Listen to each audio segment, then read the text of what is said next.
What is up, guys? Welcome back to the Steep Stuff Podcast. I'm your host, James Lauriello, and today I'm so excited to bring you guys a very special presentation of the podcast. I am joined by the legend himself.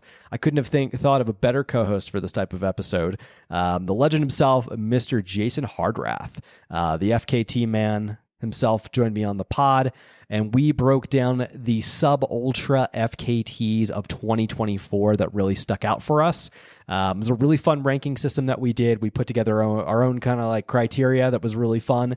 We picked our favorite ascent, up, down, and long trail. When I say long trail, like underneath 35 miles, records for the year, which was a lot of fun to put together.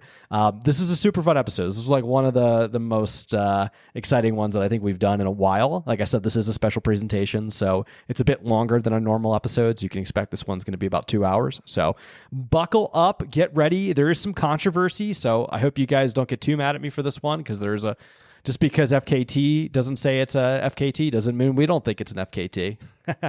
So buckle up, get ready. I hope you guys enjoy this one. None other than the sub-ultra FKTs of the year with co-host Jason Hardrath.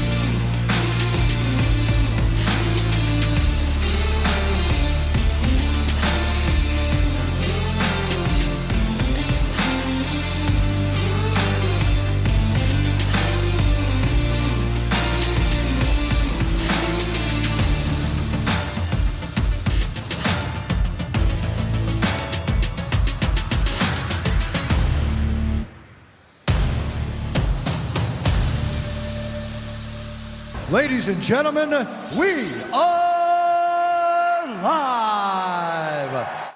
Oh man, Jason Hardrath, welcome to the Steep Stuff Podcast, dude. What's going on? James, this has been a long time in coming. I'm super glad we were able to put this together finally. We've been floating in each other's orbits for a while as athletes, and I think we first connected over like Ultimate Direction or something. We did. And now here we are.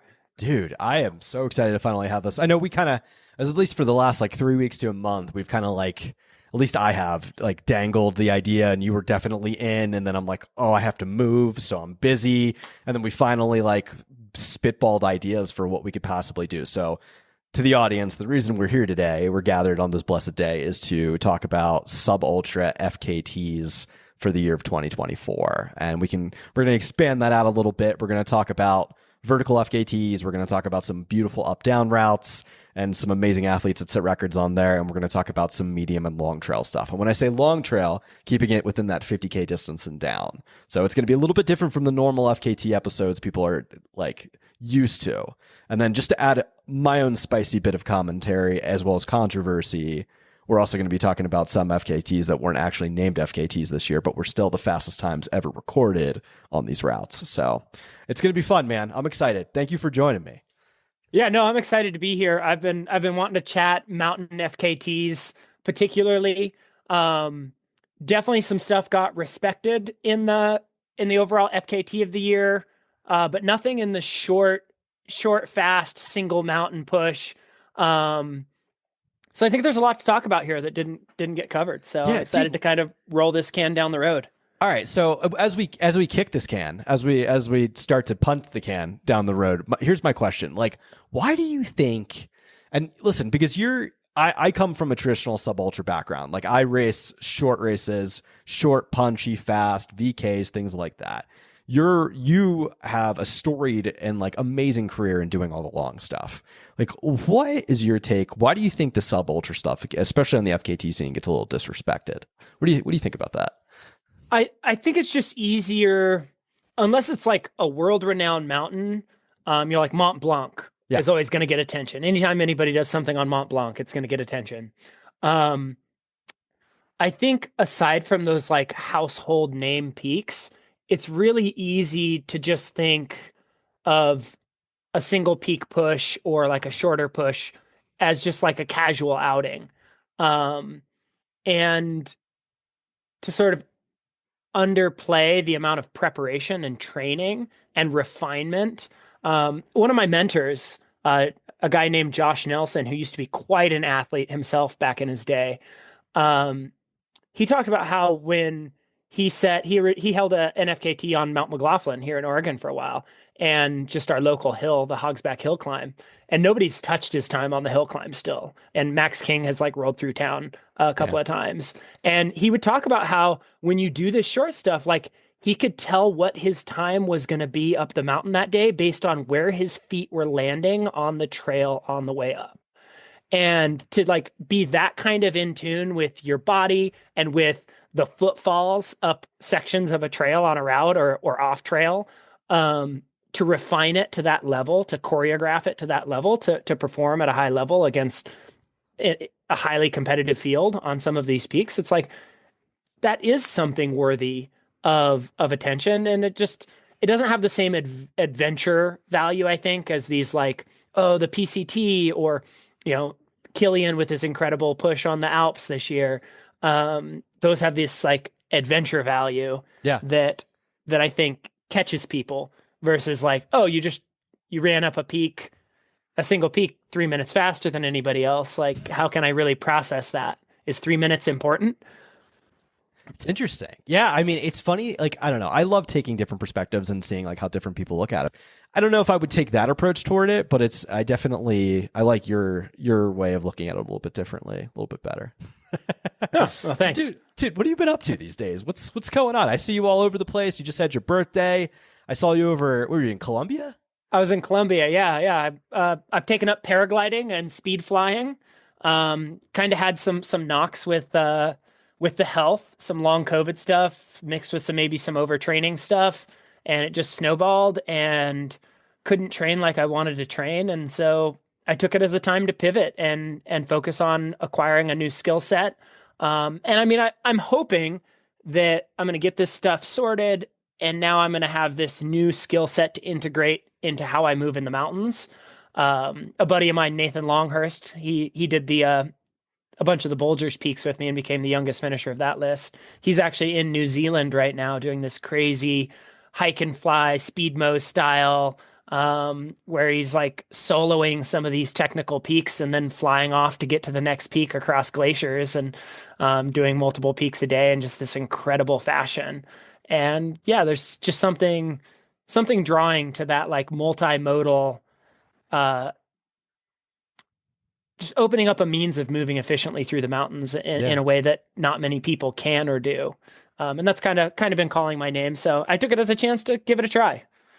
That's amazing, dude. The paragliding is fucking cool. The reason I say that is because like when I first got into the sport, like this is like years and years ago, I dabbled in like gym climbing and rock climbing at first, and I found Cedar Wright, and like I found his YouTube, and he had this like insane video. This is like, I don't know, 2015, maybe 16, 17 range, where him and a couple athletes, I forget who it was, but him and a couple other North Face athletes, anyway, climbed Orizaba and paraglided off of it. It was like, that is inspiring, and it looked really fun. Yeah, I originally thought that I was done with Orizaba with all the things I've done on it. I've climbed it. I've done an infinity loop on it. But I think I want to go back and take what Cedar did. I was inspired by that film. Take what he did, but then blend it with a little of this speedmo style. Yeah. And see if I can go faster trailhead to trailhead at the very bottom of the mountain than anybody's ever gone by running up and flying back down. So yeah, I'm kind of intrigued. I love it, dude. You know, one of the questions I've always meant to ask you and just never, I should have just texted you because I've always meant to ask you this. Were you kind of like the beginner, like of like you started this like trend with infinity loops where like you would, I don't know, you would circumnavigate the mountain and then then climb it, if you will, and then come back down and then do it again or something like that? Like, were you one of the first to start doing the infinity loop situation? I can't claim to be the first. I can't. The original person that thought it up was a beloved American mountaineer, and he actually passed away before he ever got to try it. So then some of his friends, having heard the idea, went and sort of finished it in his name, and it was on Mount Rainier that he dreamed it up. And so it originally got done by them kind of in honor of him, to establish it. And it was one of the first big FKTs that sort of put me on the map back in 2019, 2020. I did the Cascade Trifecta, which is climbing Rainier, Adams, and Hood in the same day. And then I followed it up like 10 days later with the Rainier Infinity Loop.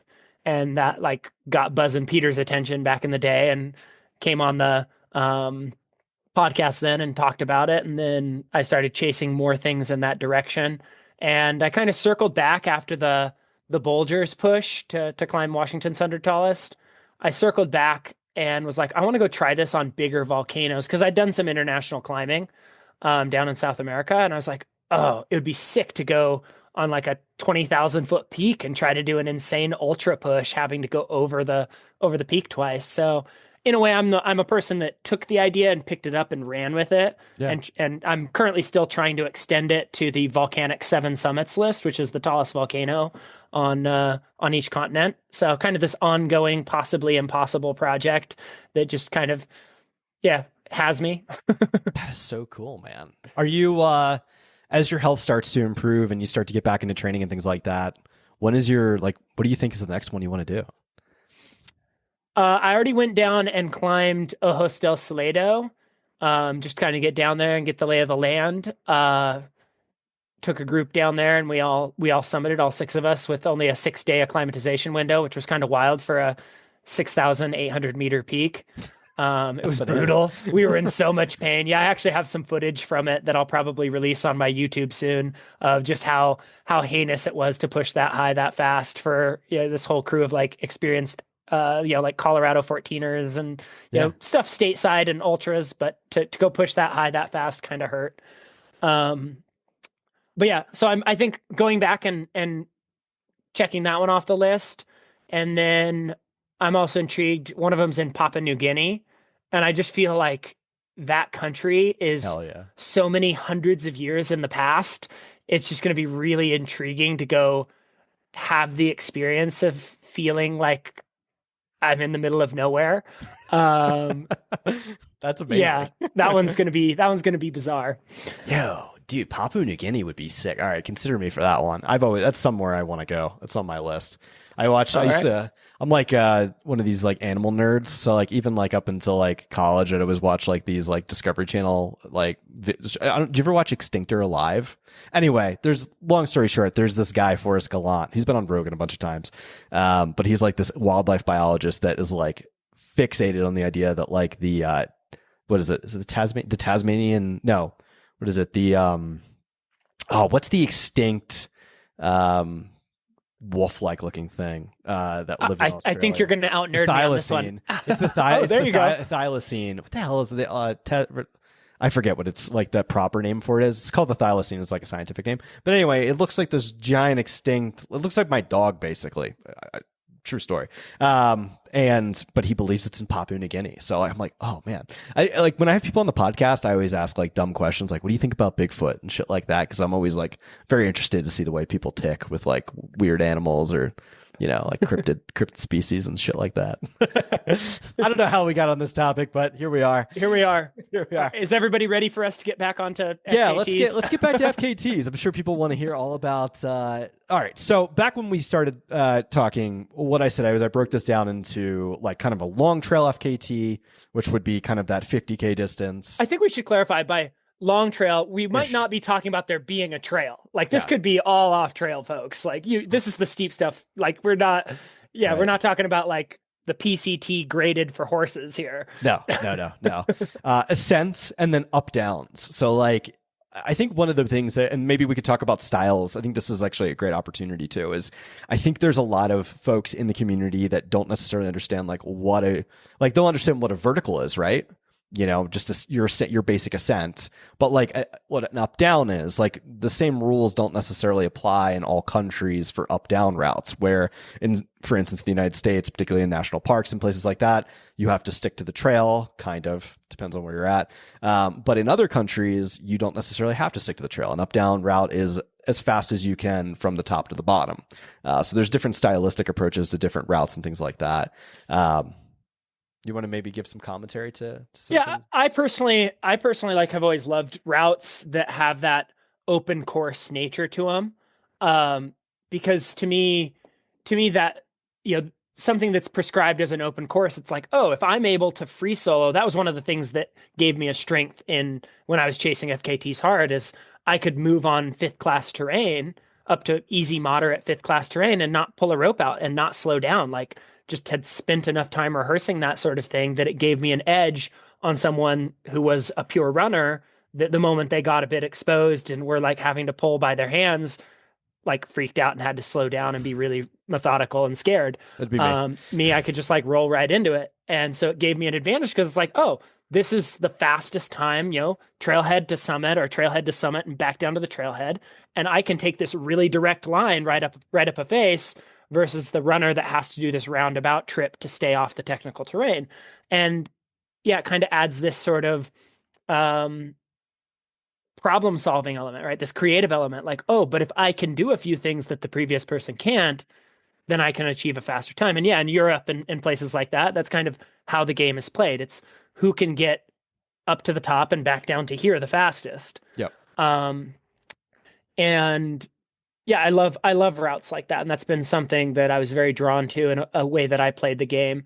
But on the flip side of it, I do totally understand in places where there's ecological ecosystems being protected and there's a ton of users getting drawn into a place. It's like, yeah, unfortunately, sometimes I live right next to Crater Lake, and it seems like every 2 or 3 years, some hillbilly with a truck goes up there and like cuts donuts in the pumice up there and like kills a bunch of the delicate alpine life and leaves these scars in the terrain that like never go away.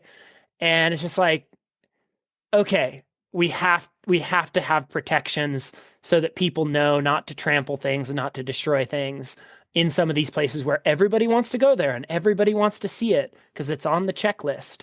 Yeah. And so I definitely understand some of that. But yeah, I mean, one of my super mountain purist friends said, those of us who were mountain people to begin with never wanted a trail built. We always just wanted to take the most direct way up and down the mountain. It's only because other people who wanted to come along and wanted easier access, they wanted it to be easier, trails got built in the first place.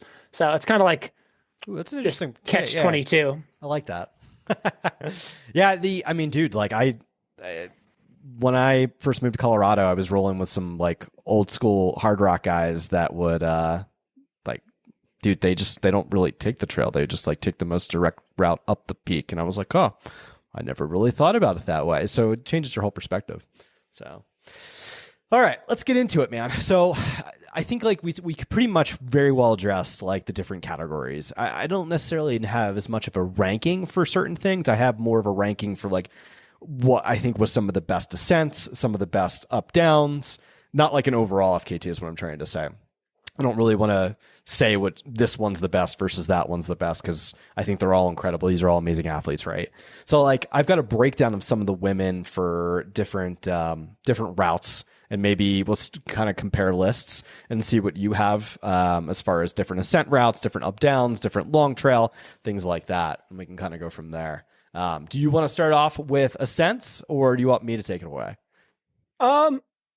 Yeah, I guess. Well, no, maybe let's save the ascents for last. Let's I like that. Let's maybe work it to respect the short stuff, the way we started this episode. Fair. Let's have the shortest things be last, and let's start with the long stuff. So in the women's category, what did you think was longer that caught your attention in this mountain world? Oh, dude, I think Helena Faulkner, her San Jacinto Peak. If you guys are unfamiliar with that route, San Jacinto Peak is a 35-mile route in Southern California, 10,400 feet of climbing. I mean, dude, she absolutely smashed 35-mile route, totally unsupported, smashed it in 7 hours, 54 minutes. And having been around, I've done the Cactus to Clouds, the C to C to C myself. I did it as a traverse of the mountain. It's intense. Like it's full on. You're just like grinding away for 10,000 feet without relief. Really? And it's pretty cool to see that she bested the first woman under 8 hours. Yeah. And that's a full, what, 35 minutes, or almost 40 minutes off the previous woman.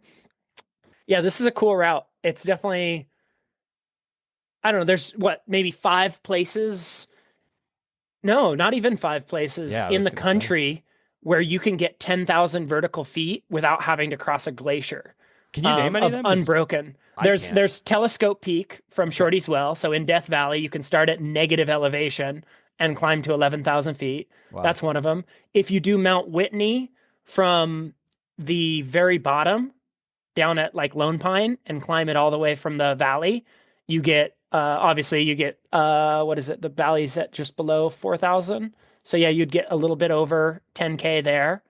Um, and then no, the other one I was thinking of, so maybe there's only these three. The other one I was thinking of was if you do Rainier from Longmire Okay. in the old way of climbing it, the historic way of climbing it, it would give you over 10K. It would give you 11K, but you're crossing glacier, so that one doesn't fit my own stipulations. But yeah, they're like the mega climbs. So That's crazy. this one was one that had my attention back in the day. I actually took a crack at Brett Monet's time, and didn't come anywhere close to it. But yeah, that was way back. I've been aware of this one for a long, long time. Dude, what is it? You said the terrain's pretty gnarly. Like, is there opportunity, especially if you're doing this like unsupported or self-supported? Like, is there opportunities for water or like any water crossings, like rivers, anything like that? Or because it's for the most part, especially if it's mostly ascending, like There's you really have to carry your most of your own water. There's a spigot at the top at a ranger station, but you're basically all the way at the top already.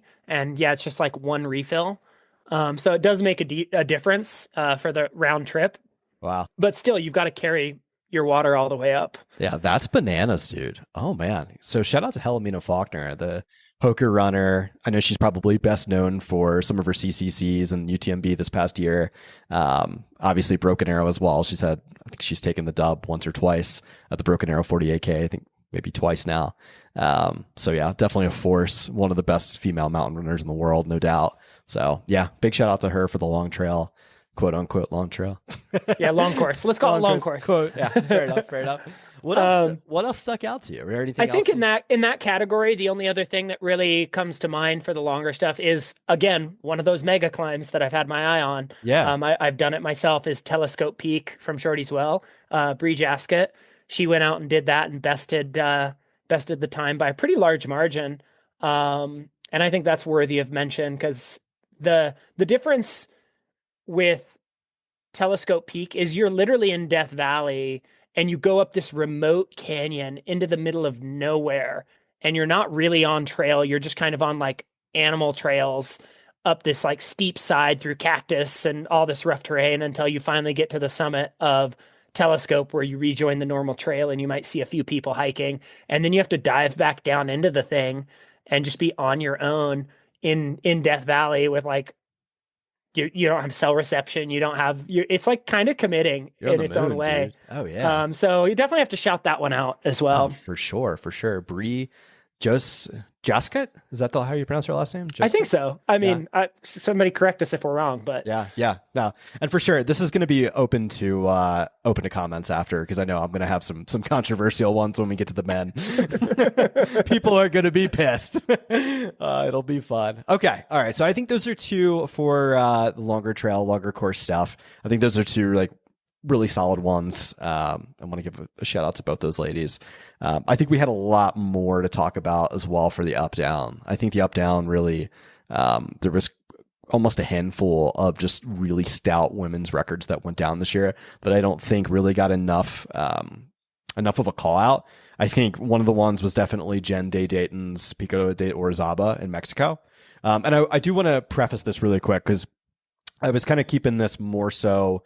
There's a reason you're not going to hear us talk about like stuff in Europe. We're trying to keep this as mostly North American centric as possible, just because if we opened up to Europe, it would be a lot more, much significantly longer list, and there'd be more to talk about. We both have day jobs, and the amount of research that would go into understanding what is significant for single peaks in Europe is more than we could probably get right. Next so we decided, next year, perhaps. Yeah. We decided to keep it North America. Yeah. So on that topic, so let's talk Jen Day Denton, because she ran an amazing one on the other side of the mountain in 2023 and then came to the south side in 2024 on Pico de Orizaba. Now, having been on that mountain yourself, maybe you can give some commentary to this. Yeah, I've been on both sides of Pico de Orizaba, having done the Infinity Loop there. And the south side that she did this on this year is just, it's marbles on concrete. It's like some of the sections you're exposed, it's steep, you're at 17 to 18,000 feet, and your footing, like every step wants to blow out from underneath you. And to move this quick at these elevations, and she bested Sean O'Rourke, who anybody that's dabbled for very long in the mountain FKT world has seen Sean O'Rourke's name on stuff like the Evolution Traverse in California, which is an absolutely insane and beautiful. It has 5'9" rock soloing. It's like he has things like that he has the FKT on. So this very experienced mountain athlete, for her to like go out and better his time by even a few minutes is awesome. Yeah, very, very respectable. Yeah. Yeah, and we could talk about a little bit more, get into. I think she hit the summit. So her overall FKT, she hit it in, what was it? 227 to the summit, which is pretty, I mean, that's bananas fast with a total time of 3 hours, 14 minutes, 53 seconds. And for those that are curious, I mean, you're talking 5,500 feet of vertical. And what's the average out? Like, what is the top of that mountain? It's like 20, is it 20,000 feet or 18,000? That one's not quite 20. It's, I think it's 18,651. I might be getting the number transposed there. But yeah, it's about 18,500.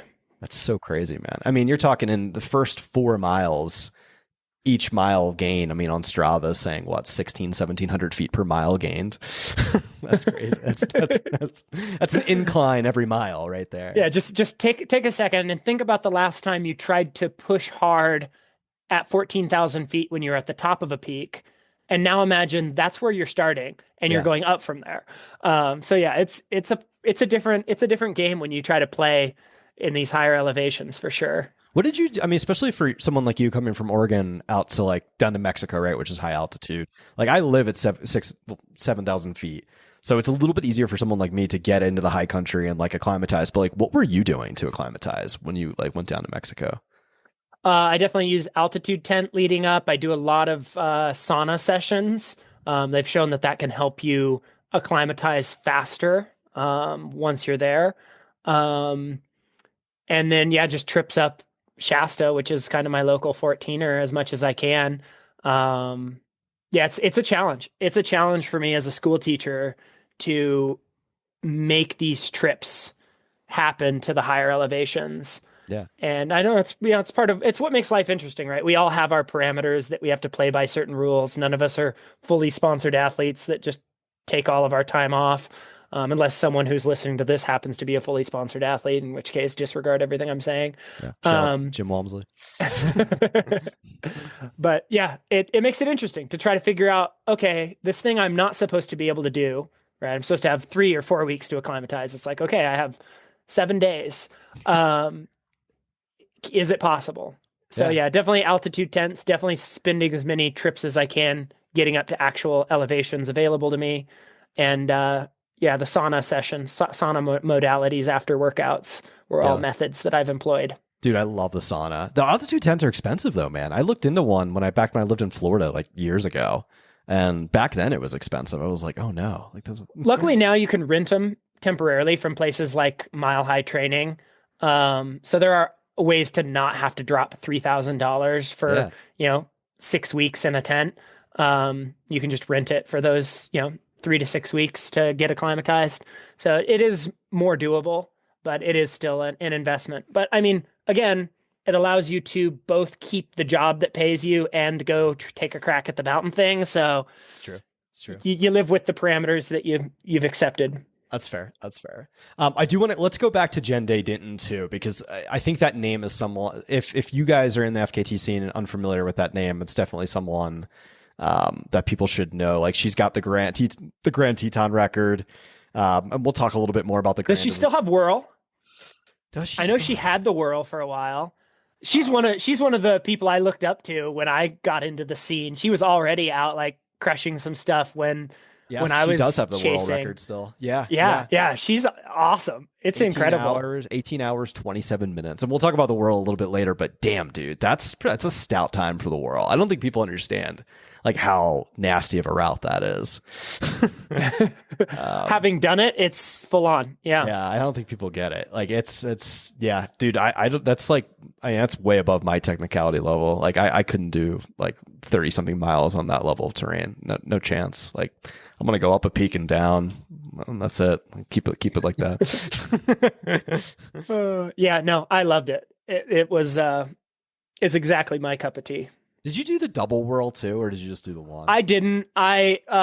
Chris Fisher and I set out to do it together, and I had just done Norman's 13 like 7 days prior, and I linked Norman's 13 straight into also breaking the human-powered California 14ers record.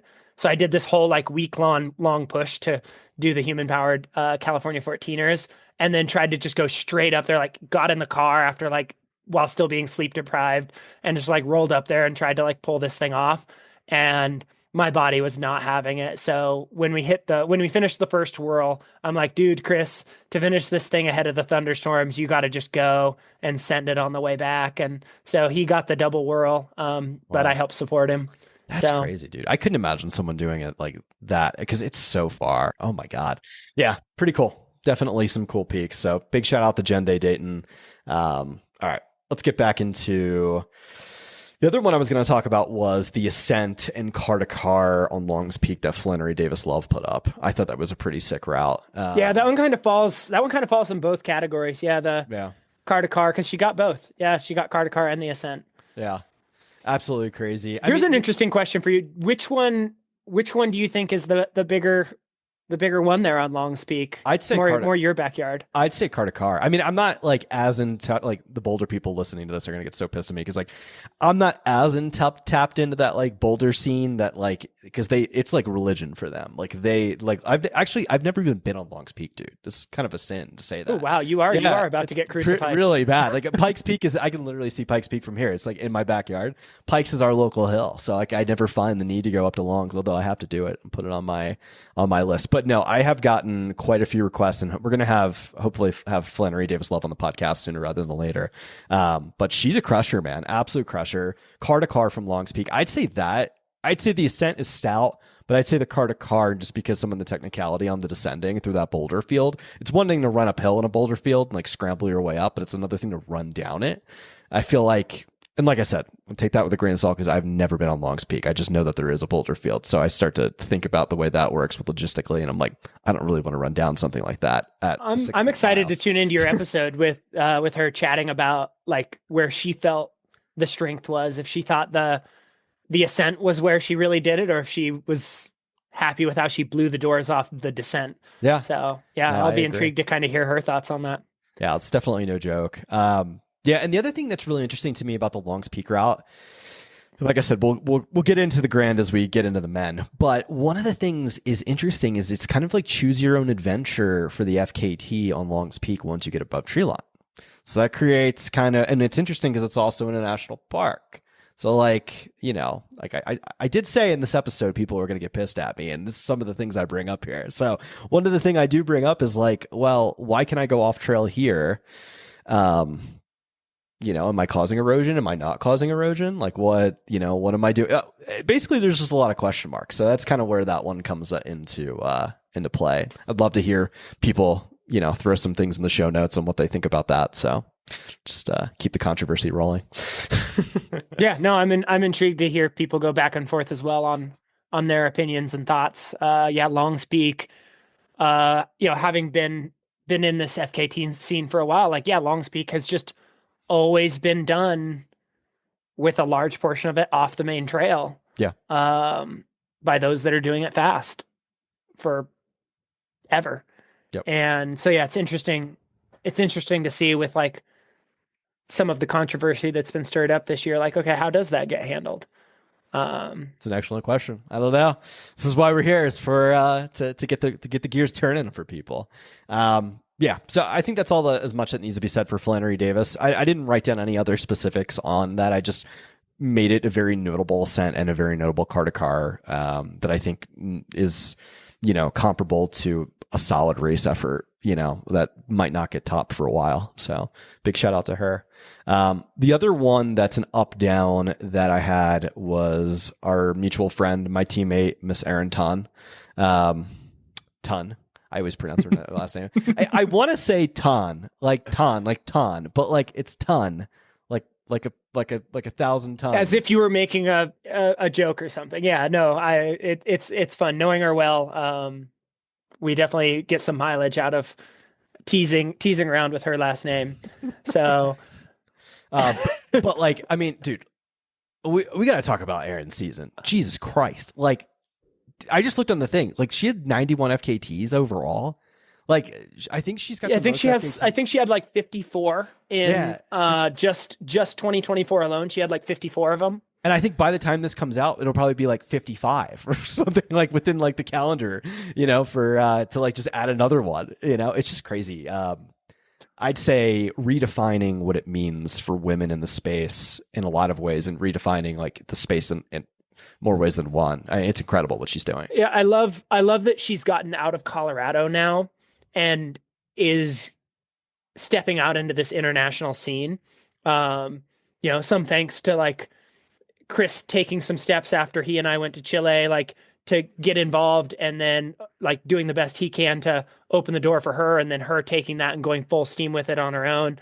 And yeah, I think we're just going to see more, we kind of alluded before this episode that we might chat about people to watch. Yeah. I think Erin is, for 2025, is absolutely a person to watch, where you're going to see lots of cool records in lots of absolutely astonishing and beautiful places. Yeah. I think her and Chris are going to work on a YouTube series about some of the places they're traveling to, and some of the peaks they're climbing and FKTs they're chasing.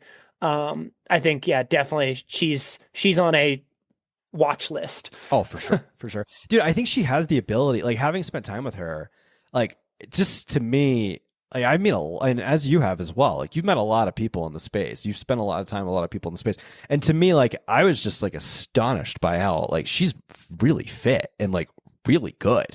And just has, I don't know, to me just has the ability to completely redefine what it means for women in the space. Like I think before it's said and done, she's going to take down a lot of records. Like I'm talking like she will probably get Nolan, she will probably get the Colorado Trail, and that's just the beginning. Like I think there's a lot of like, and her talent isn't even in that. Her talent is probably more in the up down stuff as of right now. Like I feel like she gets a new up down FKT like every other day, like literally like every day. So yeah, it's I don't know. I can't sing her praises enough. Like it's just going to be really cool to see what she's able to do with her career. So pretty awesome. So which one was it you were bringing up for her on this one? Dude, Mount Elbert stuck out to me because, and like I said, given the criteria of this episode, we were keeping it, for the most part, North America based, and Colorado. I'm a Colorado boy. We've got most of our listeners are Mountain West, right? Mount Elbert is the name that sticks out because it's the tallest mountain in Colorado. I think what she did on Mount Elbert for an up down record was absolutely bananas.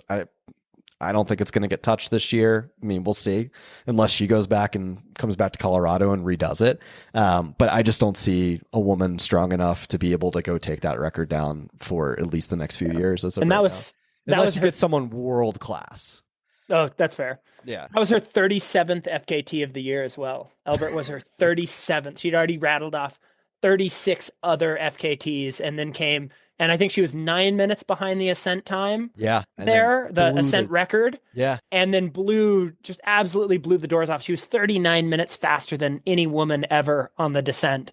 How crazy is that? Well, dude, imagine if she was tapered. Like that's the $1 million question. Like imagine if she actually treated it like a proper race and like tapered for it, and like the number would never get touched, So, yeah, I have to say, like, Albert stuck out to me the most. I'm like, one of the things, I mean, she's done so much last year, dude. And like, one of the things you can give an honorable mention for, even though it's not sub ultra, is like her incline-a-thon that she did. I think it was like 10 or something inclines. Like, just the amount of sheer like leg strength that you have to have for that, especially to like average. I think she was averaging like 30 something minute inclines. Yeah, she's a monster, dude. Like hands down a monster. So yeah, I'm excited to see what she can do. And definitely, like I said, her Mount Albert one sticks out the most to me for this year, but there were so many other ones. I mean, like where she's at, I think they were just in Chile, and now they're going to Argentina or something like that. Yeah. They're basically down at the southern tip of South America right now. Yeah. And just doing incredible things. So yeah, big shout out to Erin. Is there any more commentary you'd like to add to Albert, or? I think for her is the thing that got me was just how much faster she was than any woman ever running down that, at least on Strava. Excuse me, I should say on Strava. 39 minutes. Yeah, 39 minutes. That's not like, 5 minutes. That's not, 10 minutes. The 39 minutes faster. So yeah, that part to me, because she even mentions like, oh, I want to come back and try to beat the ascent time. And like her write up, but she can do it. Well, the thing is like the ascent time, the unsupported ascent time is 1 hour, 16 minutes, 7 seconds from Kim Dobson. Kim Dobson's arguably the greatest female uphill runner ever. Like one of the best. She has the record for Pikes Peak.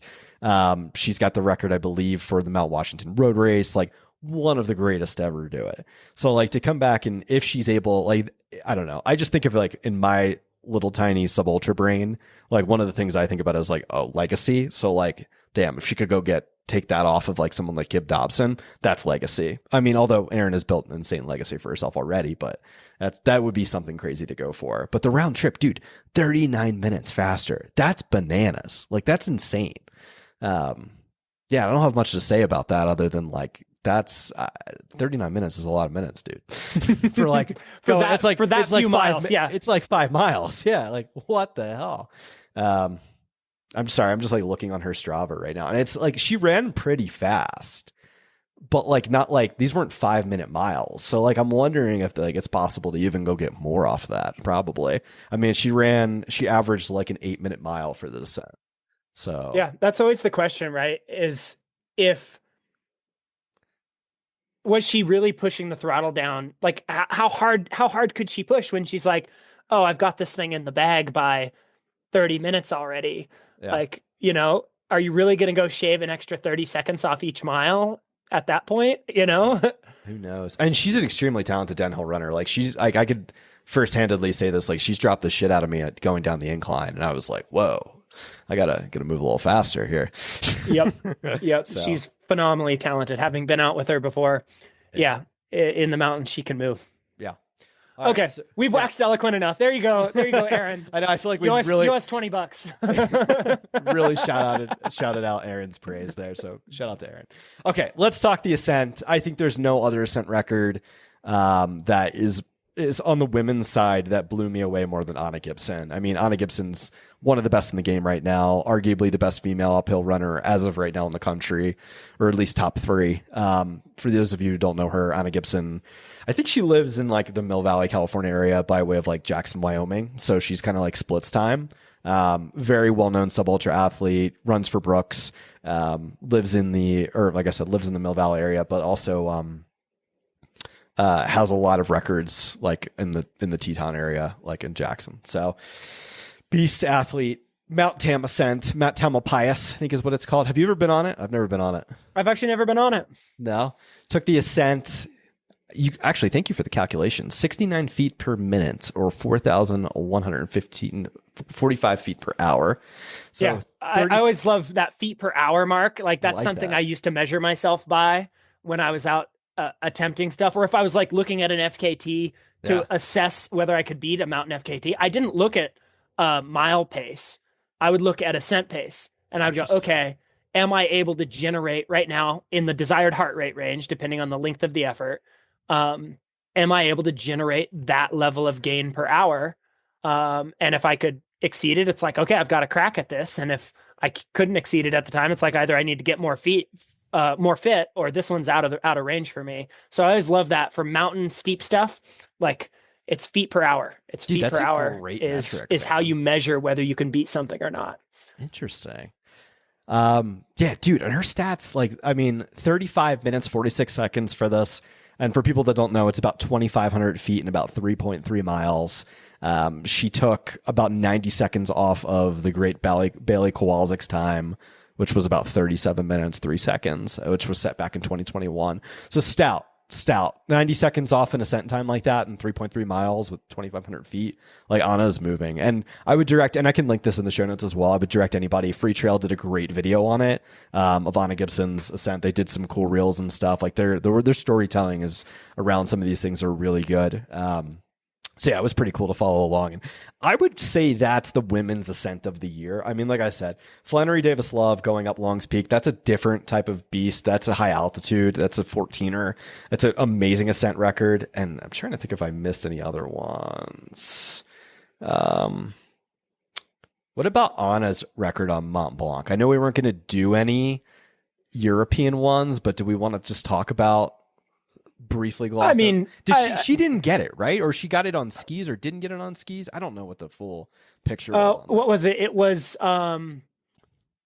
she beat the ski record, but not the overall time, I think. That's what it was. Because I know she went after Hilary Girardi's record, correct? Yep. It was her She wanted to beat the overall really bad. Okay. Yeah. It's absolutely been do you know more on that? I don't know much about it. So I don't know any of the inner details, other than that she got the round trip ski FKT and did not get the overall. Interesting.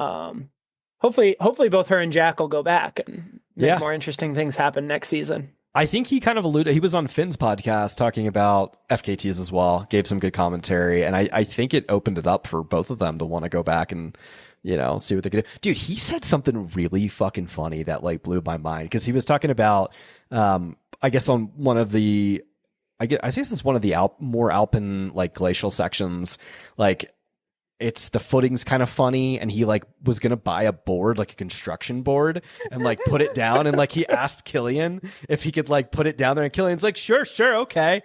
And then he was like asking other people, like, should I do this? And they're like, you probably shouldn't do that. So it's just interesting. I thought it was kind of funny. That's a wild boy, dude. And we'll talk about more of him when we get to the Grand. But that's a wild human. So that's something I gotta have on the podcast. You absolutely do. I helped support him when he took his crack at the Grand Teton FKT, and getting to spend that time with him while he's doing his thing to like refine a push like that. It was just like, oh man, what an absolute animal and wild human. Oh, for sure. Well, literally wild human. That's the best way to describe it.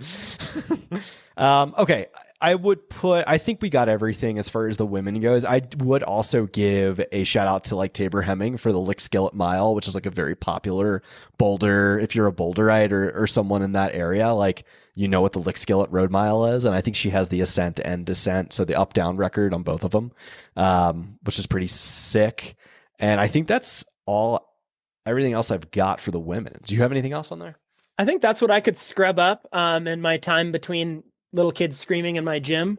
So yeah, I was pretty happy with that. I do think, we laid out a pretty good spread of North American things there. You know, we might have missed something in Canada. If there's any Canadians on here, or any Canadians, get them to come yell at us. Yes, please. In the comments about what we missed. But yeah, as far as North America goes, I think that's the spread.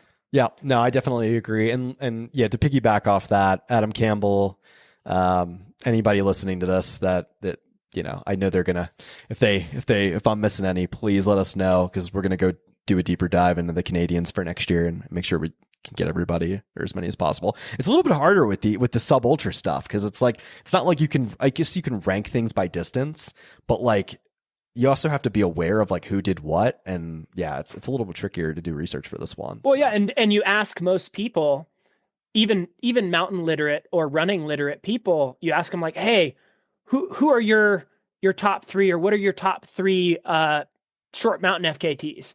And they spit back stuff that's not in the category you just gave them. Yeah, it's like, no, that's a trail run, or no, that's the LA freeway. Like, that's not what I asked you for. And so a lot of people, even in the domains around them, just don't have sort of the granularity of understanding. So a lot of this research, we have to go click through everything ourselves and look at the Strava and look at the like files and all that to find. I mean, of course, some of them are really easy, like Mount Tam or the Grand, but to go a place we don't know, like up in Canada, like what are the significant peaks that are highly competitive that also fit in this niche of short, steep stuff? Yeah. Dude, I couldn't agree more. It's interesting. I'm excited for over the next few years to continue to grow this conversation and get more in there and have like a more of a deeper dive. It'd be kind of fun. So, all right, let's talk men. We'll do this kind of same thing. We'll talk about kind of the longer routes, and then we'll kind of get into the shorter stuff. I'd say for the longer stuff, there was two routes that stuck out to me the most. The first is going to be what Anton did on the LA freeway. And I would count the LA Thruway in there just because it's like 35-ish miles with like 20-something thousand feet. And I mean, I wouldn't say it's exactly the same thing as the Whirl, but I would throw the Whirl in that category as well with what David Hedges did. So let's talk about Anton first, and then we'll talk about David Hedges and what he did to the Whirl, because that was one of the best records of the year, one of the best FKTs I've seen in a long time. So absolutely it was. But first, Anton, dude. All I can say about Anton's LA Freeway record after like comparing it to previous like times is like, what the fuck? Like he ran lights out, like amazing. Unsupported. That's the first thing that should be specified is not a lot of guys go unsupported on this. The ones that do usually run in that like 17 to 20 hour plus range. If you're really good, like Cordis, for instance, Cordis Hall, Adidas Terex athlete. I think he went in 2020. I think he went 20 hours. No. Yep. 20 hours. Did he go 20 hours on it? And then Skylar Williams, not so long ago as well, went 17 hours, 42 minutes. So for Anton to go 13 hours, 20 minutes and shave literally 4.5 hours off the previous unsupported record is wild. Well, and then the fact that he bested Kyle Richardson's self-supported, right? Getting to leave caches out there so you can move. I can't emphasize to people enough, like there's a huge difference in how much weight you have on your back. Like if you think, if you're a person that runs a lot of trails and you think there's a big difference when you're running on groomed trails up and down with a different amount of weight on your back, when you're moving through technical terrain, it is a massive difference, right? Because you're stepping onto small holds with your feet, you're gripping holds with your fingers, you're moving across terrain where you're exposed, and that weight shifting on your back, that difference of even a few pounds one way or the other it's just such a bigger impact on the overall flow of your day when you're doing these off-trail pushes. And so, I remember, again, kind of throwing back to the Buzz and Peter era of FKT as I was getting into this while they were still at the reins. I remember them literally saying of Kyle Richardson, like, oh yeah, Kilian Jornet couldn't come over here and just beat this record. Too much work, too much refinement went in to producing a time like this. And so for Anton to go unsupported, as we just described, and best a time that was held in esteem like that by such a large margin, like just 3 hours and 8 minutes faster. And Kyle Richardson is like, I don't think people realize like how good he is on technical terrain. Like, and I think that a lot of it is because like he's very selective on what he races, and he doesn't race much. But when he does, the kid is nasty, dude. One of the best like around. So yeah, I don't know. Like for Anton to do that, especially at like 40, 41 years old, like goes to show you the dude is an ageless wonder, and like he's just getting started, I think. Like Ultra Jesus is back, Like on the third day, he turned the LA freeway into an actual freeway. Like, look at that. Just sent it. Yeah. No, in all seriously, like, wow. And for people that don't know, I think I said this already, but 35 miles, 20,000 feet of gain, but like almost entirely off trail for the most part, like just a wild course. That's all I'll say on that. And Anton's fit, man, or was really fit. That's crazy.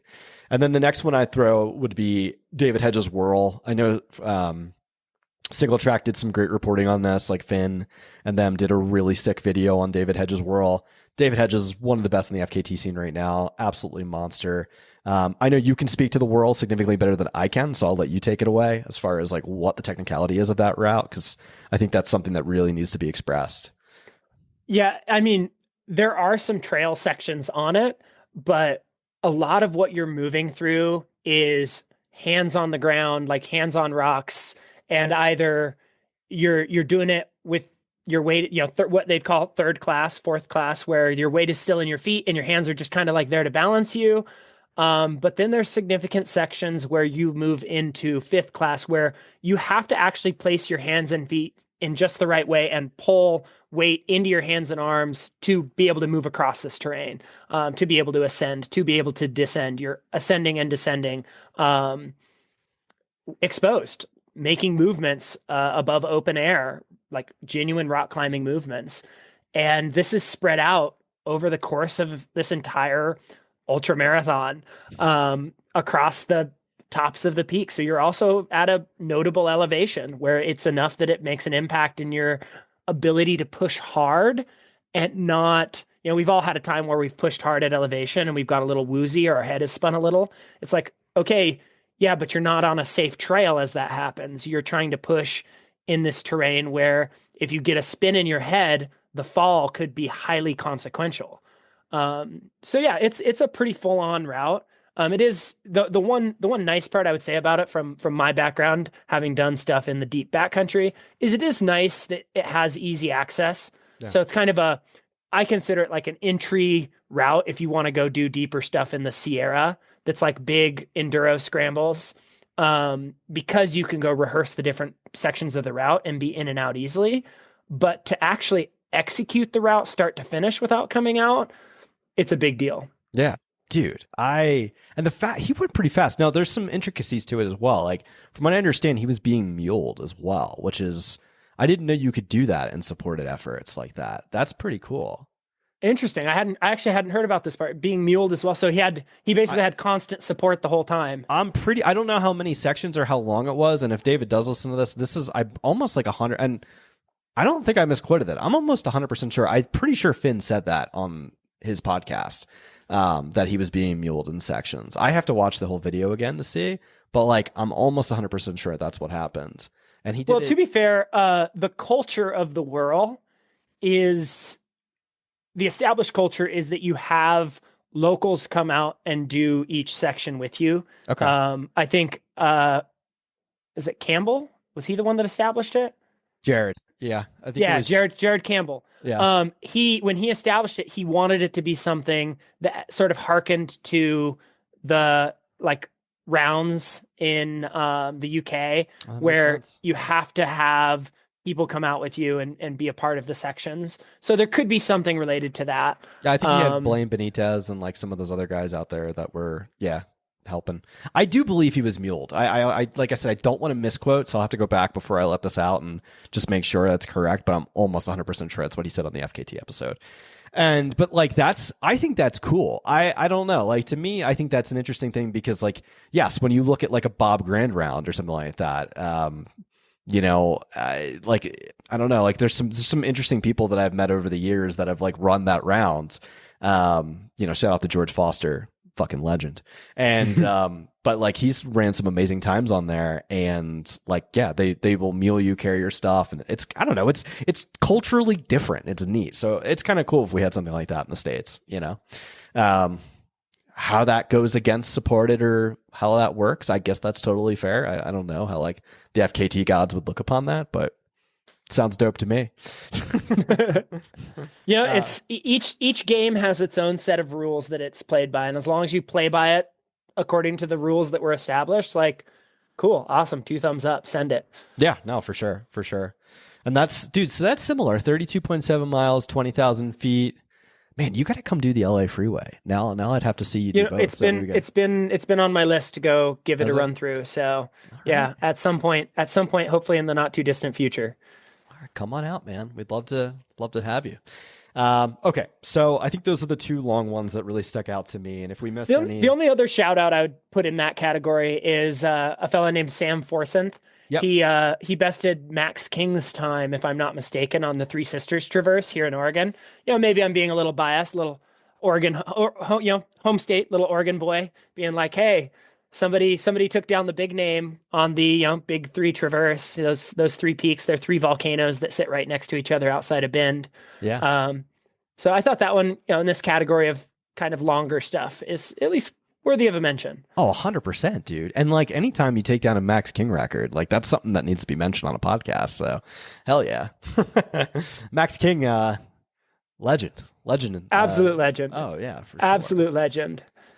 All right, so let's get into up downs. There was quite a few up downs that like really stood out to me. I'd say the first one was my teammate Jackson Cole on Mount Bora. Mount Bora, Idaho round trip. It was a car-to-car record. He did this up down, an unsupported fashion. Took him an hour, 53 minutes, and 47 seconds, and like he absolutely demolished Cody Lynn's time. Like Jackson's a freak, amazing athlete, definitely someone worthy of a follow. So I would check him out for sure. And he's probably going to be one of the biggest names in my opinion in sky running in the next few years. 5.7 miles.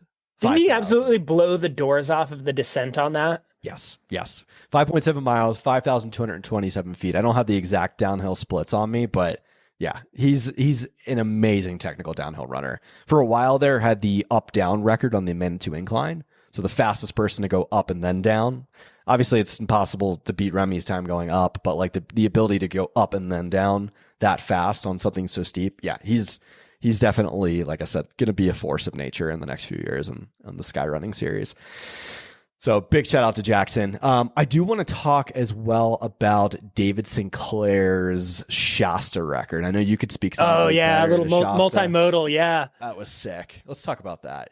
Well, I mean, Jack sort of turned the Mount Shasta trailhead to trailhead ski record into his pet project for a number of years. It was kind of funny. We all got chuckles because he blasted his skis across the side of Shasta going for it like one of his first tries, just absolutely shattered those tiny little sticks that he skis on, those skimo sticks, shattered one across the side and had to like ski on one, ski out, and anyways came back and like set a pretty respectable time on it.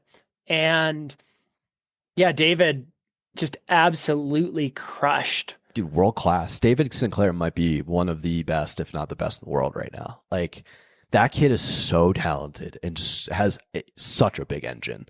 Yeah, I wouldn't want to race him. Good luck. Yeah, I just wouldn't even be on the same starting line. So he's a monster, dude. And like could very well be an Olympian in skimo, like could happen, and could very well be, a world champion in mountain running in the next year. Like who the fuck knows? But yeah, like I said, trying to see some stats on this for the Shasta round trip record. 2 hours, 16 minutes. And what was Jack's time? I didn't write down Jack's time, but he did it. It was 10 miles, 7,205 feet. So I wonder how much he beat Jack's time by. Let's find out. I'll have to go on. Might be hunting that down myself right now too. Look at this right now. Bear with us, people. He took 14 minutes off. I don't ski, so like I would imagine that's pretty fast because skiing you're descending pretty fast. So it all comes down to how fast you're going uphill in a lot of ways, right?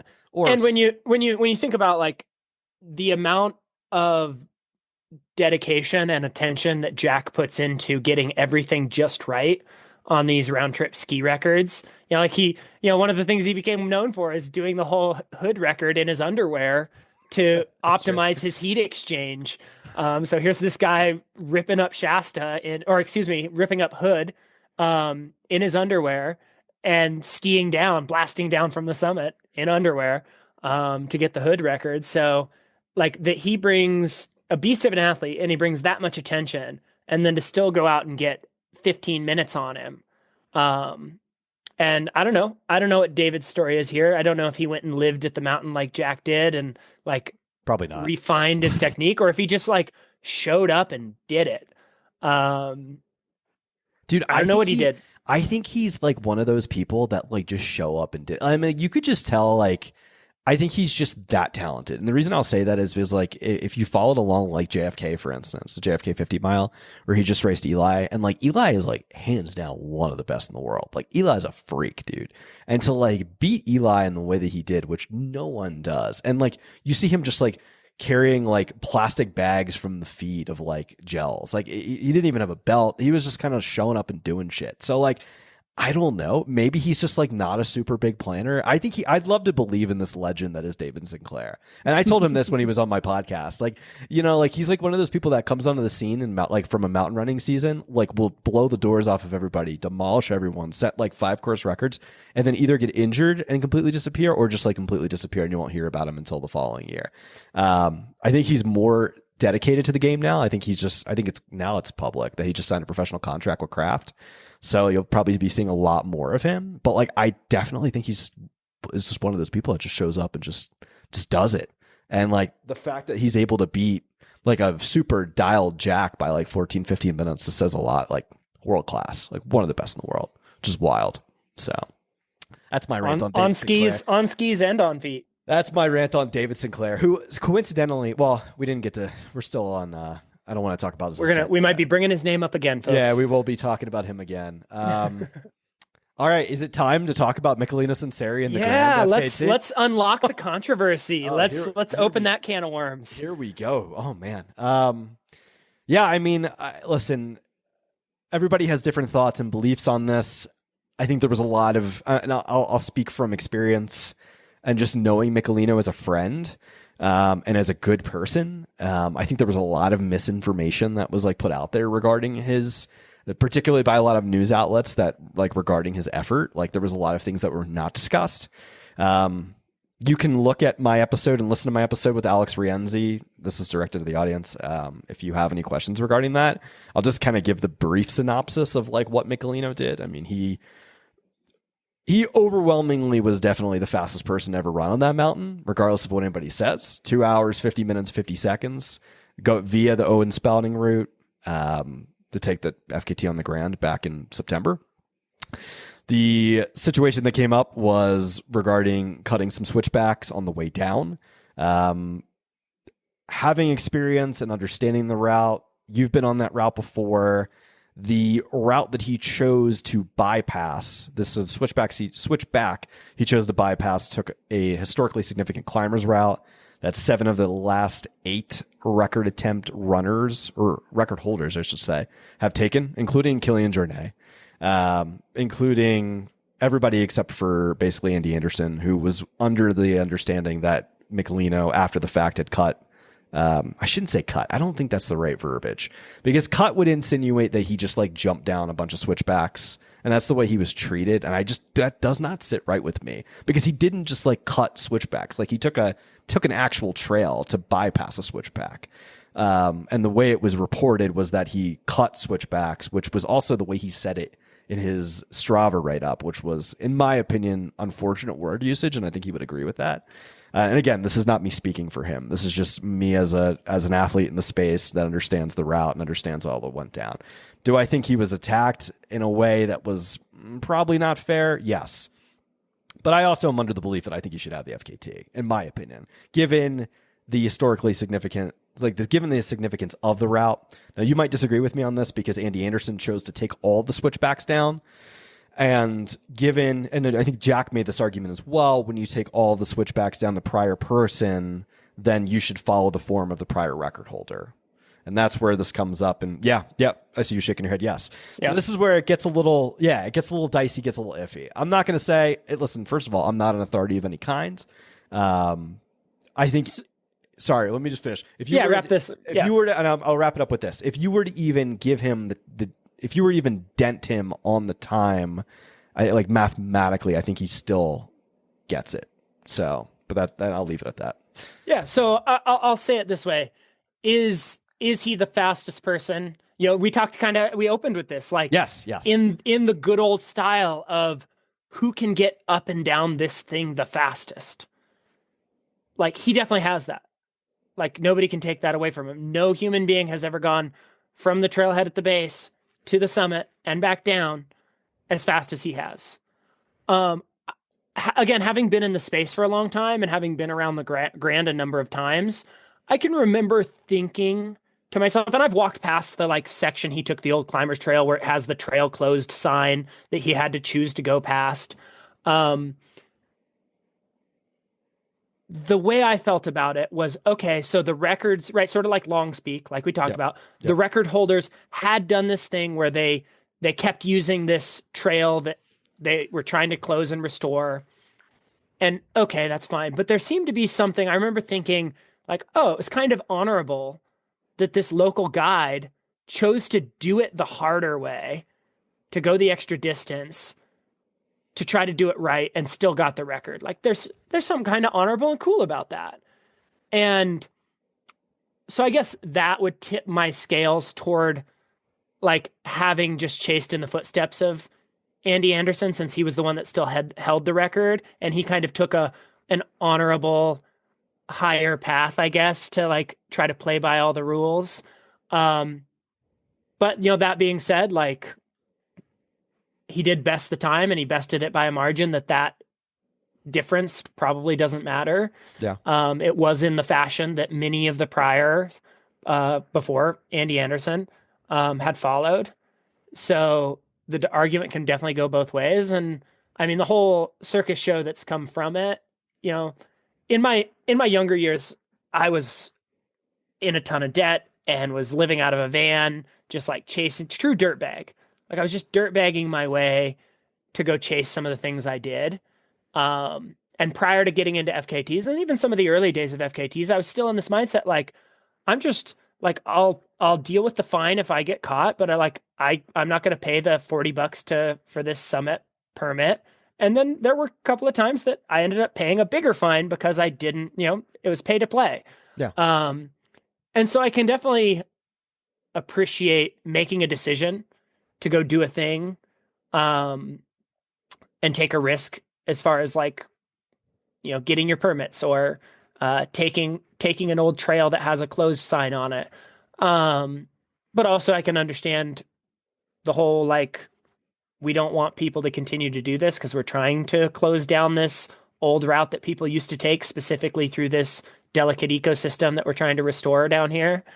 I would challenge it's definitely difficult. Let's talk about this because this is something I would challenge you. So there's a lake, like right within like a mile and a half of that area that he took, or that trail that he took, and it's entirely off trails. Choose your own adventure.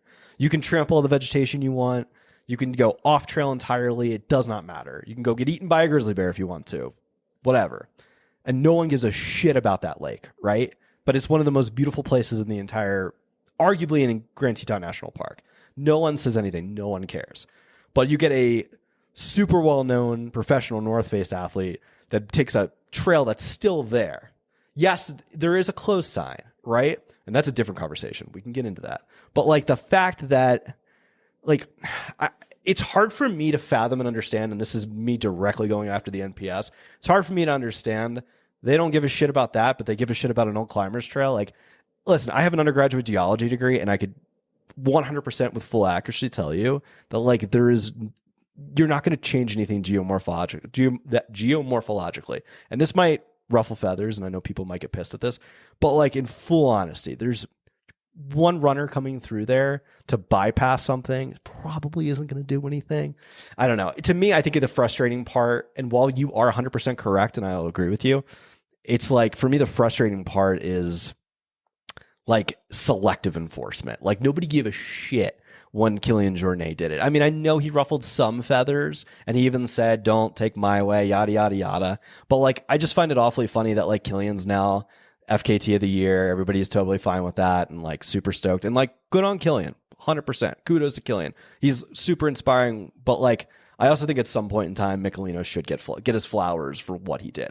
Like, having sat with him before he went after this record and like spent time with him, like, dude, he had names for the rocks going up the mountain. Like, he even said that to me. Like, he's a wild boy, dude, a wild boy. But like, he even said to me, he's like, I got names for my rocks going all the way up. Like, I've never met anybody in my life that was so dialed and so committed to like one goal. It was so apparent and so interesting to me. And like, dude, you and I met a lot of people. Like I have interviewed like, oh my God, like a lot of people over the last year and a half.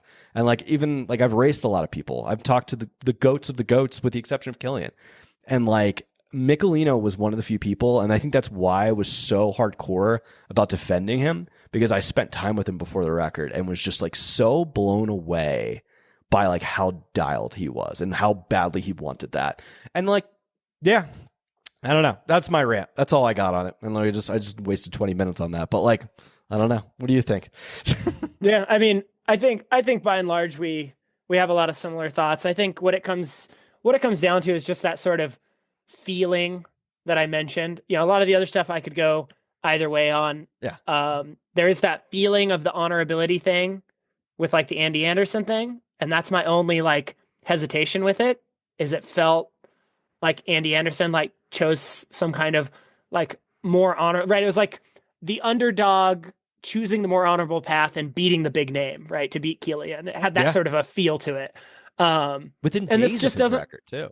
Yeah, it just this one doesn't quite have the same feel since he ran past the sign that's closed, whether that is enforceable or not.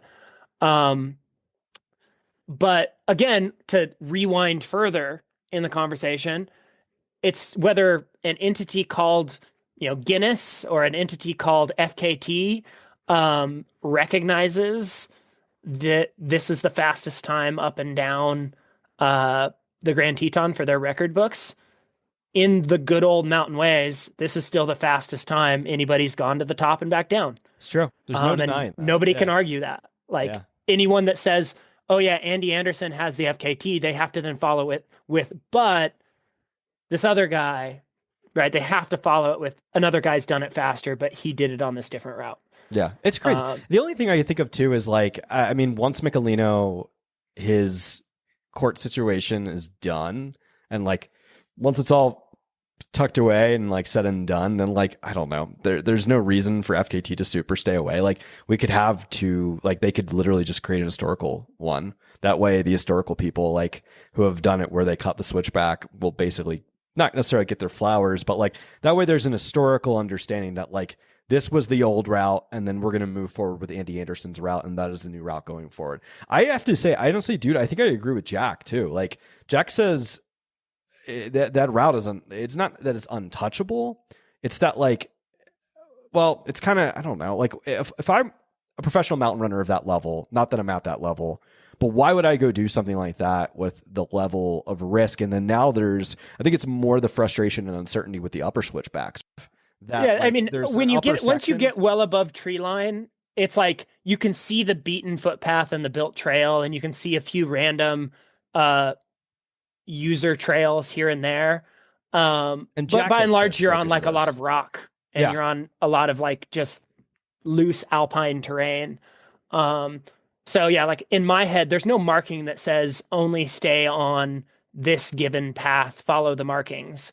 And there's people that go and climb different routes on the mountain from there, where they go up and they climb Exum Ridge or things like that.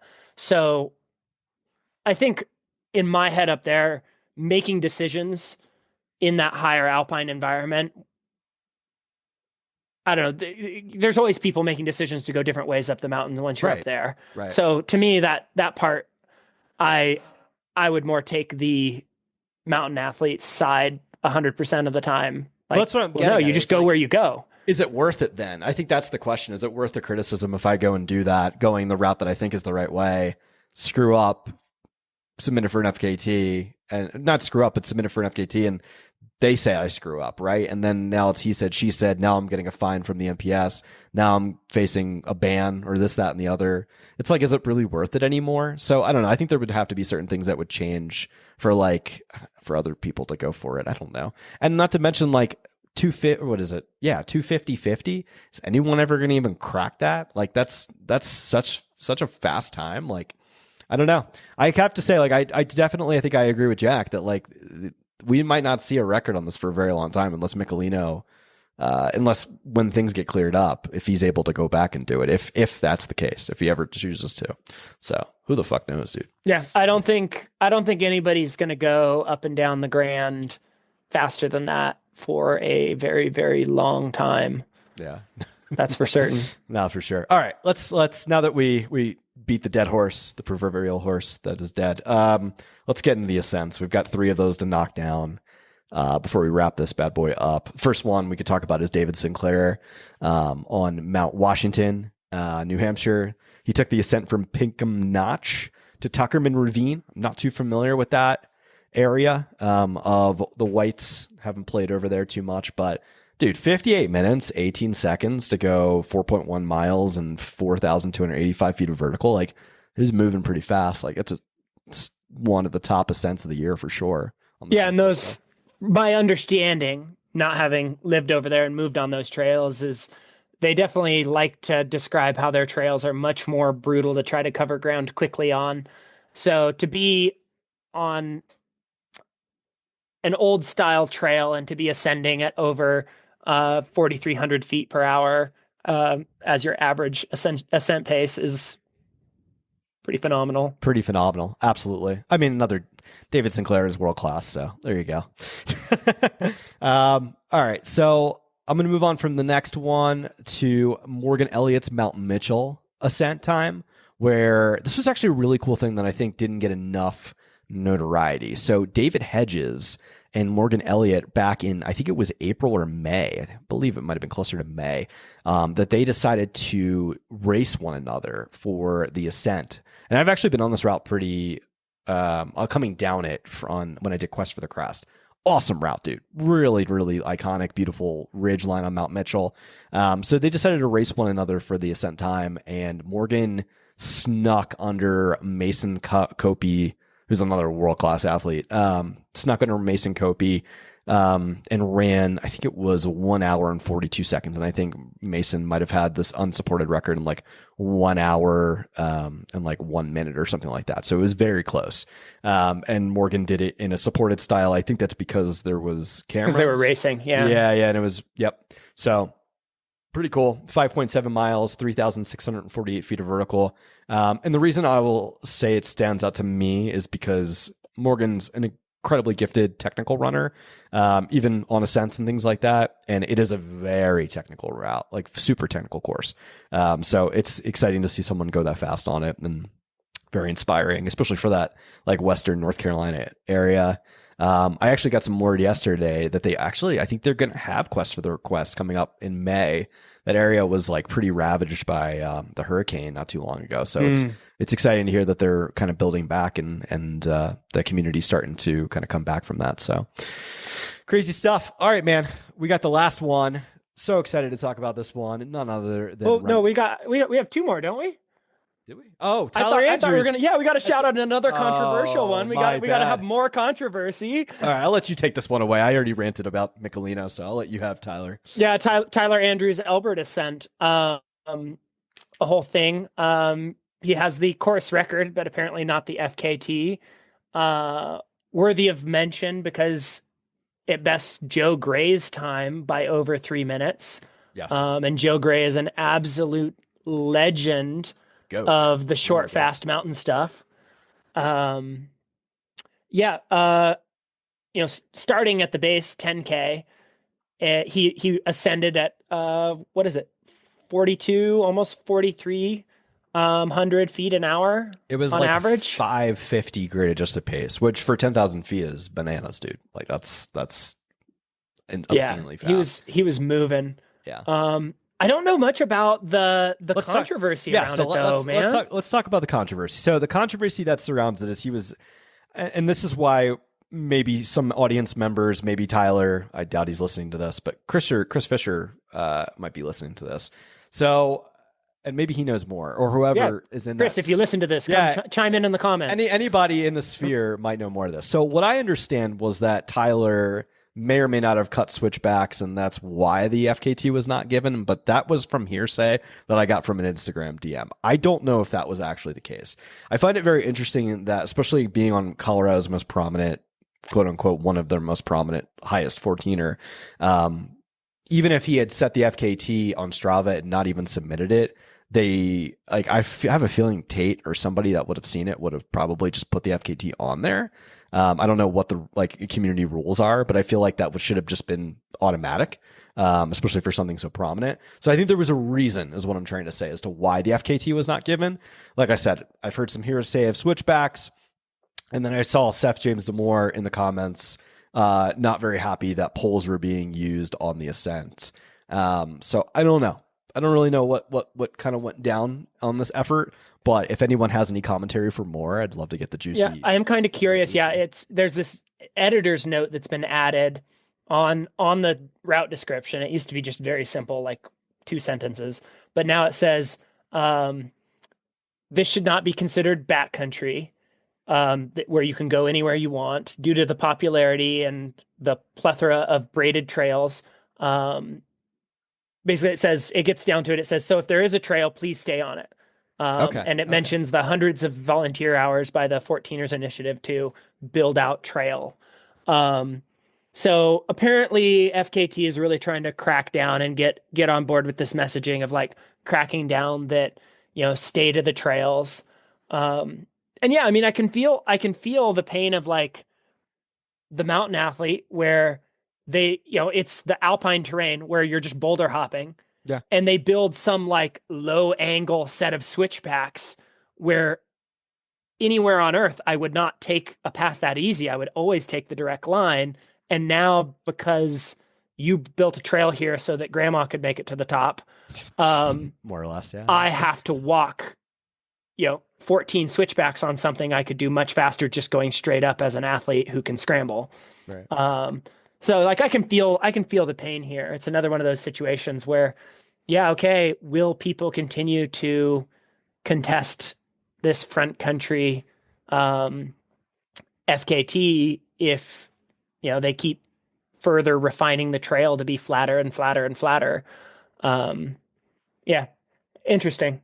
And yeah, if anybody has greater clarity, I don't know everything, but that's kind of same. I don't have a ton of feeling. information on this one, but it is interesting because it was totally overlooked. Like it was talked about like in the deep dark web of FKTs and ascent records, but like not much really surfaced after the fact. So yeah, I'd be very curious to find out. Like, and the fun part is Andrew really doesn't care about this. He's too busy knocking out 8,000 meter peak records and 7,000 meter peak records in the Himalaya. So I don't actually know him. So if you know him, you gotta just ask him. Maybe I will. You know him better than I do. So maybe I'll have a chat with him. Maybe I'll see if he wants to come hop on your show too. Dude, that would be amazing. We could ask him about that. Ask him about a lot of things. Yeah, that'd be a fun one to talk about. But yeah, okay. So big shout out to Tyler Andrews. Like literally owns the crown now on Albert, and did it in pretty dominant fashion. So I know probably Joe and the Damore brothers will probably be chasing it as well over the next few years to see if they can take that back. Take that time back. Oh, yeah. All right. So back to California, back to Mount Tam. I know Free Trail also did another sick video on I can't remember if it was before. It was not Mammoth Trail Fest. What the hell was it? That Headlands 27K race that the Golden Trail Series race did. It was just ahead of that. Remy Bonnet went out and absolutely smashed the Mount Tam record. Dude, beat a Walmsley. Took a Walmsley crown. A 2017 Walmsley. So it's been 8 years. It's been floating around. Dude. Yeah. You can't argue that Walmsley wasn't in good form. Back then, he went under 29 minutes is crazy. He ran 28:59, so that's 90 seconds off of Jim's time.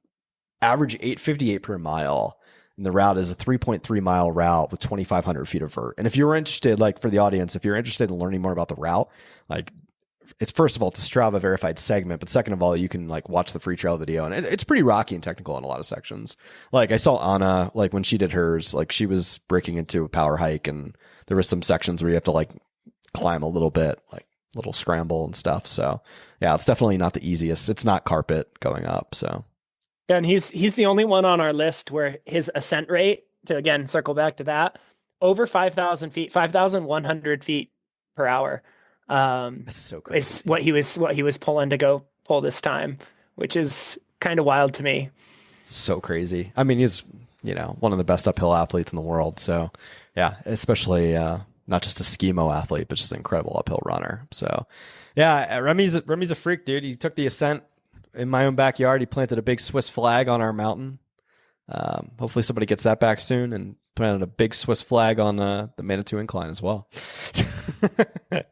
He's a beast. I mean, his content's super fun to see online too. Just the skiing stuff, the way he's ripping uphill. Skiing in the Santa costume was pretty funny as well. Gotta give him a shout out for that. Yeah, it was pretty funny. Dude, who is it? I just had Lara Hamilton. She's a really dominant skier and runner as well. I just had her on the podcast. And she was at the Golden Trail World Series. Golden Trail World Series final. It's a lot to say. And apparently, like, him and like it was Remy and El Hussein were like dancing and singing together at like the final. It's pretty funny. So it's kind of interesting to like humanize these people. It's like some of the freakiest athletes in the world. So it's cool. Yeah, well, dude, a lot of them are just cool people. They are. I got to spend a bunch of time with David Hedges. We mentioned David Sinclair as like perhaps just showing up and doing it. One of the things I fell in love with David Hedges' approach is he like goes in dirt bags at the place and rehearses stuff and like lives it and breathes it. Like when he took Nolan's, he just like made it work to hang out there for a long time until he'd rehearsed it and then crushed that route.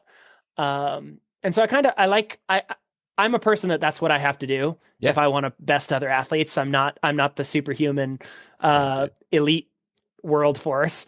I'm barely going to squeak by. And the reason I'm going to squeak by is because I spent so many hours prepping.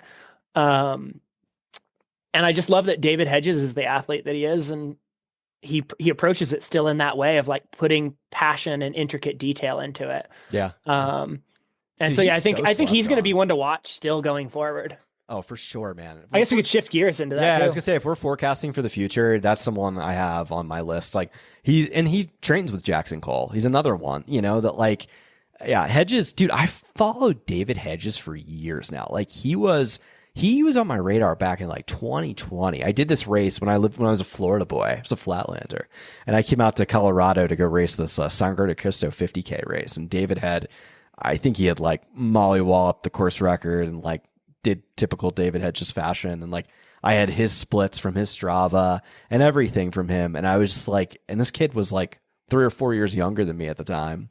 And just like someone I really looked up to in the sport, like just a really interesting guy. And it's crazy to see how his career has kind of blossomed. I still think he's very underrated, and like his best performance is probably still like, he hasn't had it yet, in my opinion, probably not even close. Definitely someone to look out for in the future, in my opinion.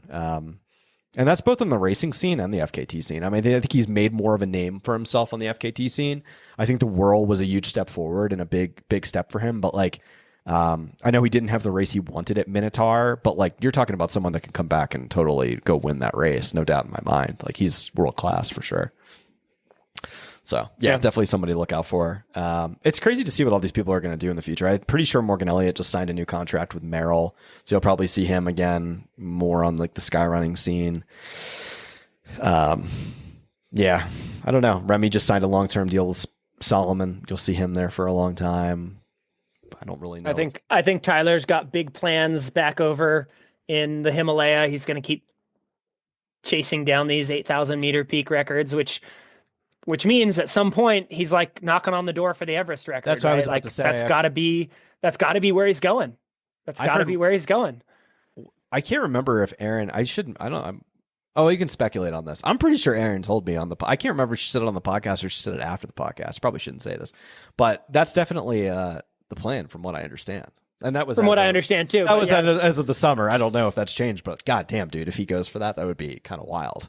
I've also heard like UTMB was in his future possibly as well. I don't know how true that is still. Maybe he shifted gears. I don't know. It would be cool to see him do both.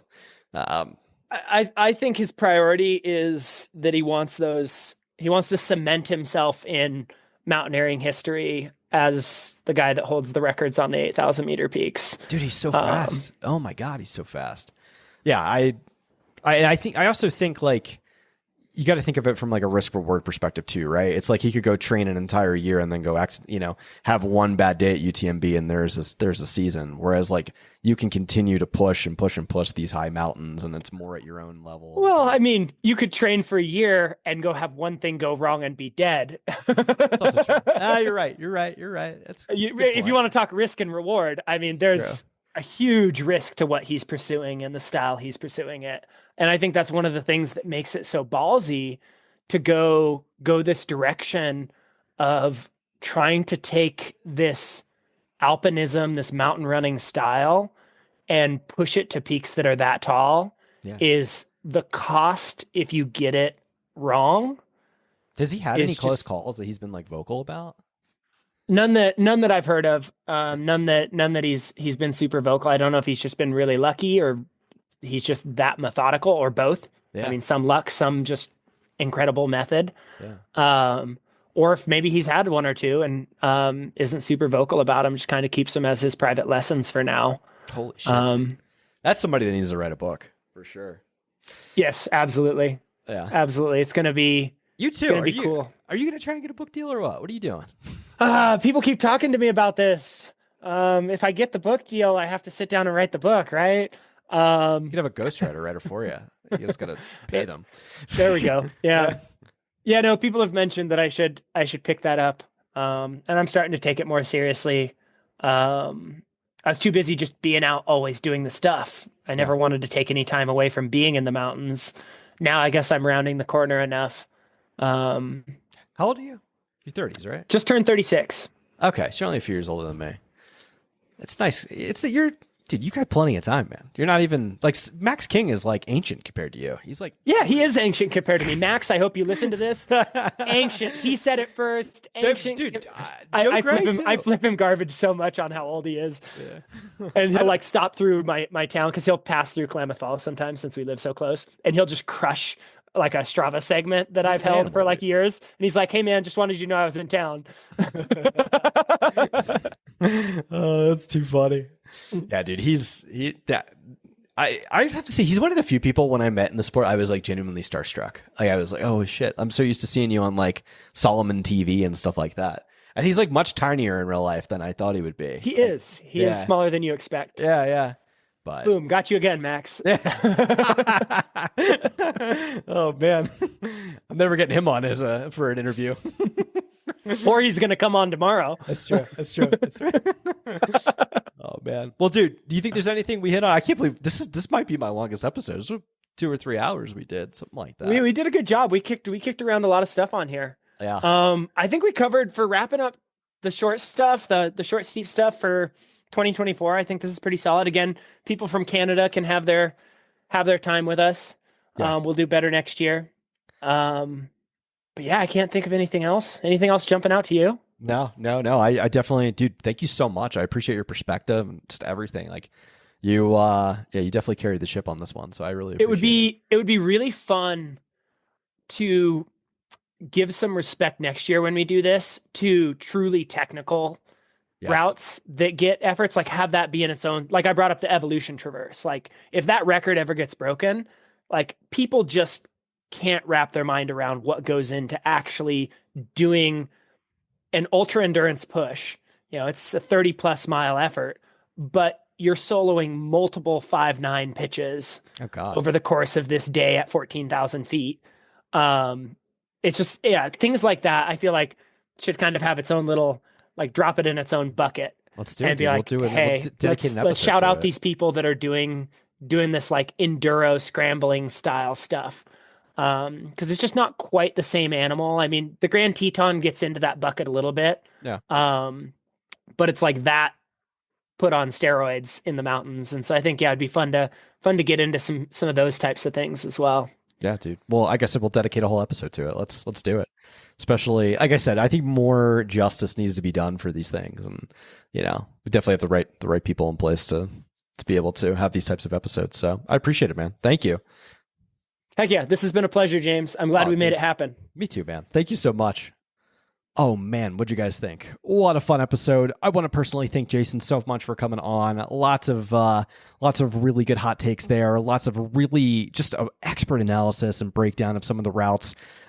Really couldn't have done it without Jason's commentary. It really meant the world to me, and it was fun to really bring this episode to life with the legend himself. So looking forward to possibly doing something like this annually and continuing to kind of build on our repertoire of sub-ultra FKTs and technical routes, ranking systems at the end of the year. So definitely a blast. Guys, I know there was a lot of controversy in there regarding some FKTs. If I ruffled any feathers, feel free to leave your comments, questions, and concerns in our either DMs on Instagram or in the comments on the Instagram post that I put up for this. I hope you guys enjoyed it. I hope you got some value out of it. I hope we were able to shed some light on some maybe some records that happened throughout the year that people really didn't, get a fundamental understanding of, or maybe that weren't expertly portrayed in the way that they probably should have been. And when I say that, meaning not even though so many amazing athletes put up so many amazing efforts, it's interesting how the limelight picks and chooses which ones kind of make it out there for the world to hear about, and some of them are just kind of not really talked about. So I hope we were able to add some commentary and really highlight some of the ones that really mattered. And for instance, Jackson Cole's efforts. There's Flannery Davis Love on Long's Peak. There was just a lot of them that I feel like people should have learned a little bit more about, and I'm glad we were able to provide some more commentary for that. Before we get going, if you could do me a favor and hop on Instagram, if you first off give Jason Hardrath a follow if you haven't already. He's really got some awesome videos that he's been putting up of paragliding all over the world at this point. The man just got back from Colombia doing some paragliding, so he's a really fun follow, as well as he'll be doing a whole bunch of mountain adventures this summer, so definitely worth a follow. Also on Instagram, if you happen to really enjoy this episode and got a lot of value out of it, I would genuinely appreciate it from the bottom of my heart if you wouldn't mind sharing it in your stories. That way we can get this to more people, get this out to the world. And then very last but not least, if you guys got a lot of value out of this, give us a rating on YouTube, Spotify, or Apple. A 5-star and a rating and review would mean the world to me. Like I said, it's how we can get this out to the world and continue to cover our great sport, the one that we love so much, sub-ultra. So, well, guys, appreciate you listening to this. I've got a dope-ass episode dropping on Friday. None other than Arc'teryx athlete Connor Cook is going to be joining us on the pod. Really excited to get that one out to the world. The man is an artist and a wild boy, so I think you guys will enjoy that one. Have a great rest of your week. Guys, thanks so much.